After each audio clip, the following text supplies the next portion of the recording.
Hindi, mataba ito. Ay, mataba si Daga, si Mika, no? Oh, baliktad ka eh. Oo nga, dati, no? Dati mataba si Mika, no?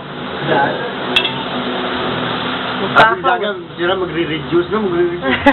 Paano makapagre-reduce yun? Pag nakarat sa pagkain niya, ayaw na tumigil.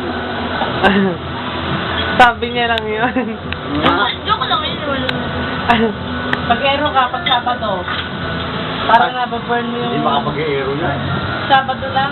Mahirata pa. Exercise. Ay, doon na, tama ka. Mag-hula hoop. Ay, walang kwenta yung hula hoop. Yung hula hoop naman niya sira, tapos natanggal. Meron ka dyan? Nakapag wala ka ng bayad, gusto ka na. Sabado, kung kaya ka naman na. Alas 7. Oo. 7:30 start kami dun eh. Ay, Gusto ko hindi yan. naman doon sa Utepa, yung linggo. Kaya pagbabayaran ka doon. Hindi mo kilala yung mga nandun.